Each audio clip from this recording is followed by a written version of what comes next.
Hi everyone, welcome back to my channel. আজকে হলো পয়লা বৈশাখ।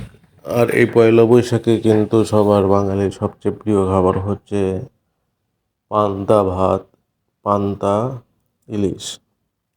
তো পান্তা ইলিশ এবার এমন একটা পরিস্থিতির মধ্যে আছে, জায়গার মধ্যে আছে যে এখানে ইলিশ মাছ জোগাড় করা খুবই কষ্টসাধ্য ব্যাপার হয়ে গেছে। তো আর ব্যস্ততার কারণে, অতিরিক্ত অল্প সময়ের কারণে ইলিশ মাছটা আমরা জোগাড় করতে পারি নাই। তাই কিন্তু বৈশাখে পান্তা খাওয়া হবে না, এটা কি হয়? তো এইখানে আমরা ডিম দিয়ে আর পান্তা দিয়ে পয়লা বৈশাখ উদযাপন করেছি। তো এখানে ডিম ভাজি করে পান্তা ভাতের সাথে খেতেও কিন্তু অনেক মজা লাগে।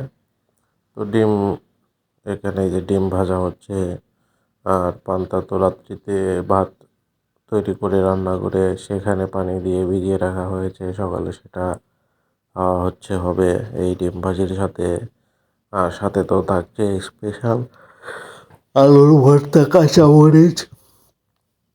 তো এইভাবে কিন্তু আমাদের পান্তা ইলিশ তৈরি হয়ে গেল। তো এটা কিন্তু খুবই বাঙালিদের পয়লা বৈশাখের সবচেয়ে জনপ্রিয় খাবার। আর আজকে হলো পয়লা বৈশাখ, বুঝতেই পারছেন, অনেক এনজয় করতে হবে, মজা করতে হবে, অনেক জায়গায় ঘুরতে হবে। তো এক একটা জায়গার এক এক রকম মজা। এখানে একরকম মজা, ওইখানে আরেক রকম মজা। তো সারা বাংলাদেশে এই পয়লা বৈশাখটি খুব ভালোভাবে উদযাপিত হয়। তো আমরাও সেই সাথে উদযাপন করতেছি পয়লা বৈশাখ। বৈশাখ মানে আনন্দ, বৈশাখ মানে বছরের প্রথম দিন। আর এই বৈশাখই হচ্ছে পান্তা ইলিশ। তো আপনারা সবাই কেমন আছেন? আর কে কে কীভাবে উদযাপন করলেন কমেন্টস করে জানাতে পারেন। তো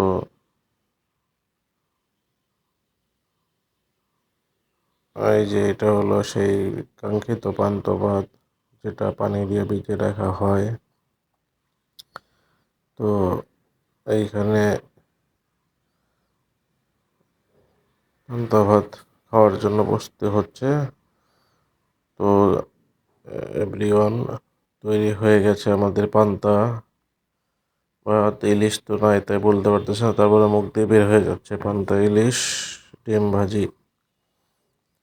তো সবাইকে পয়লা বৈশাখের অনেক অনেক শুভেচ্ছা।